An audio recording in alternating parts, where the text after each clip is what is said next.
अचानक एक दिवस प्लॅन बनला की कुठंतरी ट्रिपला जाऊया. उन्हाळ्यात शेतातील कामं नसल्याच्याच बरोबरीने असतात, तर म्हटलं फिरून तरी येऊया. तर नमस्कार मंडळी, श्री स्वामी समर्थ. आम्ही निघालो त्र्यंबकेश्वरला. इथं आल्यावर राहण्याचं टेन्शनच नाही. का माहिती आहे? कारण इथं आहे श्री संत गजानन महाराज यांचं संस्थान. इथं राहण्याची आणि जेवणाची उत्तम व्यवस्था आहे, आणि तेही कमी पैशात, म्हणजे आपल्या सर्वसामान्यांना परवडेल असं. गाडी पार्किंगचे सुद्धा पैसे लागत नाही तिथं. आम्ही मस्त रूम केली, फ्रेश झालो आणि बाहेर आलो. मग म्हटलं दिवस वाया घालवल्यापेक्षा त्र्यंबकेश्वराचं दर्शन तरी करून घेऊ. दर्शनाला तर गेलो, पण कशाचं, अधिक महिना आणि त्यातल्या त्यात सोमवार. इतकी गर्दी, बाप रे बाप. त्यात VIP दर्शन. आम्ही विदर्भात राहणारे लोक, आम्ही गजानन महाराजांच्या दर्शनाला जेव्हा जातो तिथं VIP लोक सर्वसामान्याच्या रांगेत लागतात. आम्हाला VIP दर्शन वगैरे काही माहीत नाही. असो, कसं तरी दर्शन झालं आणि दुसऱ्या दिवशी गजानन महाराजांच्या दर्शनाला गेलो. आतमध्ये फोटो व्हिडिओ काढायला मनाई आहे, त्याच्यामुळे गजानन महाराजांचं फोटो प्रतिमा काहीही आम्ही तिथं म्हणजे काढताच येत नाही खरं सांगायचं. मग बाहेरच्याच परिसराचं फोटो व्हिडिओ काढायला सुरुवात केली. पण तुम्ही बघू शकता की किती स्वच्छता आहे, आणि इथं येणाऱ्या भाविकांची पण खूप काळजी घेतली जाते बरं. बघा, मॅट टाकलेली आहे खाली, पायाला चटके लागू नये याच्यासाठी.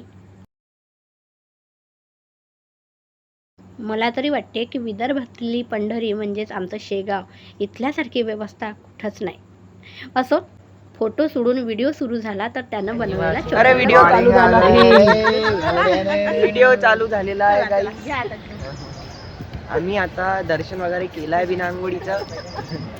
आता फक्त मला चाललो की आम्ही आता जेवण वगैरे करू. आता जेवण वगैरे करूया.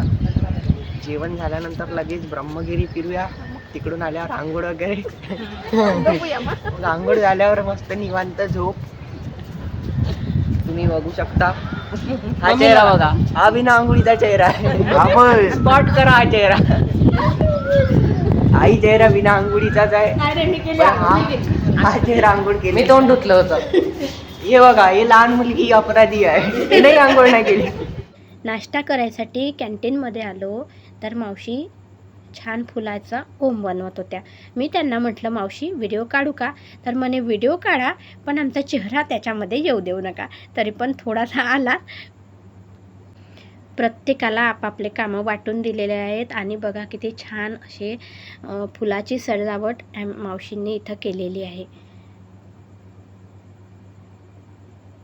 आपलं घर पण इतकं स्वच्छ, आणि ज्या जाग्यावरची वस्तू जाग्यावर राहणार नाही इतकी स्वच्छता आणि इतकं छान वातावरण. गजानन महाराजांच्या मंदिरात तर आहेच शेगावला, पण त्यांची शाखा जिथं जिथं आहे तिथं पण आहे. प्रत्येक काम सिस्टमॅटिक. इथं कुपन काढायचं, पैसे द्यायचे, आणि आपल्याला एक कुपन देतात, ते घेऊन कॅन्टीनमध्ये जायचं आणि आपला नाश्ता करायचा. नाश्ता पण एकदम कमी दरात. आणि स्वच्छतेबद्दल तर काही विचारूच नका, इतकी स्वच्छता कुठंच नसेल. छान आम्ही नाश्ता वगैरे केला. इथे नाश्त्याला उपमा राहते, पोहे राहतात, दूध, कॉफी, चहा सर्व काही आहे.